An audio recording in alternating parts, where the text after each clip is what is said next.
Olha, uma coisa certa, as regras do jogo global mudaram. Aquele mundo que a gente conhecia, super focado em globalização, está dando lugar a um cenário totalmente novo, um em que a geopolítica dita o ritmo. E nesse novo tabuleiro, tudo é diferente. Até pouco tempo atrás, tinha uma sigla que estava na boca de todo mundo, né? ISG. O foco era no ambiental, no social e na governança das empresas. Era tipo a bússola que guiava os grandes investimentos pelo mundo. Pois é, mas essa bússola foi trocada. A gente entrou na era do ISG 2.0 e agora as prioridades são outras, bem diferentes. O que manda é economia, segurança e geopolítica. Esse é um novo óculos que todo mundo está usando para tomar as grandes decisões. E o que isso quer dizer na prática? Bom, significa que aquela busca louca pela eficiência máxima, por produzir um dia mais barato, que era um motor da globalização, já não é a única coisa que importa. Agora, o risco geopolítico e o lugar de cada país no mapa estratégico pesam tanto quanto ou até mais. E para ver esse novo jogo acontecendo ao vivo, não tem lugar melhor para olhar do que a rivalidade cada vez maior entre os Estados Unidos e a China.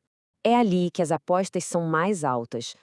Uma das jogadas mais barulhentas nesse tabuleiro foi quando os americanos decidiram impor uma série de tarifas pesadas contra a China. A questão que fica, olhando agora com um pouco de distância, foi a decisão correta? E é aqui que o debate pega fogo. De um lado, tem gente que fala que o diagnóstico dos Estados Unidos estava certo, mas o remédio foi completamente errado e acabou mostrando as fraquezas americanas.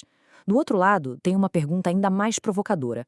Mas será que existia mesmo um problema tão grande assim para resolver, considerando a força impressionante da economia dos Estados Unidos? E para dar uma ideia da força desse segundo argumento, é só olhar um número. A renda por pessoa nos Estados Unidos hoje é o dobro da renda na zona do euro. O dobro é uma diferença brutal, que só aumentou desde a crise lá de 2008. Mas essa briga entre Estados Unidos e China revela uma coisa muito mais profunda.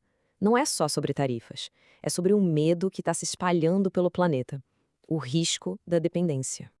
A gente ouviu falar por anos em interdependência, aquela ideia de que está todo mundo conectado e se beneficiando junto. Mas a realidade, muitas vezes, é outra. É a dependência estratégica. É quando um lado precisa muito mais do outro e tem bem menos opções. E isso não é parceria, é uma baita vulnerabilidade. Vamos pegar um exemplo bem claro. A venda de minério de ferro do Brasil para a China. A pergunta é simples. A China consegue comprar esse minério de outros países? Sim, consegue.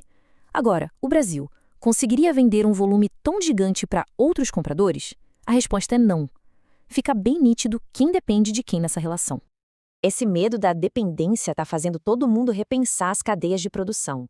Empresas e países estão buscando novas estratégias, como trazer a produção para mais perto de casa ou diversificar os fornecedores, com o famoso China Plus One. A ideia é não colocar todos os ovos na mesma cesta geopolítica.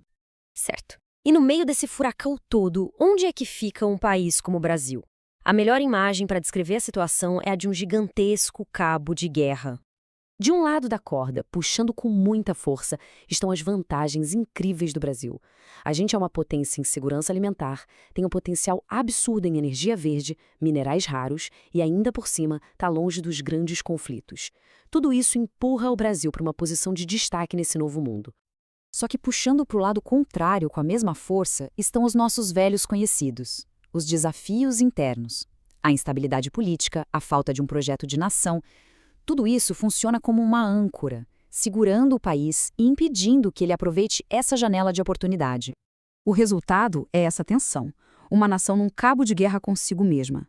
De um lado, um potencial gigantesco, do outro, uma paralisia política que simplesmente não deixa o país andar para frente. Então, a pergunta que não quer calar é: como o Brasil vence esse cabo de guerra? Qual seria a estratégia para finalmente destravar todo esse potencial? Bem, uma visão estratégica que tem sido discutida aponta para algumas metas bem ambiciosas, olhando lá para 2040. Por exemplo, investir pesado em pesquisa, fazer o comércio exterior crescer bem mais, diversificar o que a gente produz e, um ponto fundamental, reduzir o custo do Estado.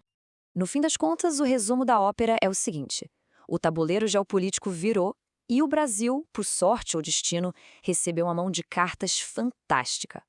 A grande questão que paira no ar é se desta vez o país vai finalmente aprender como jogar esse jogo.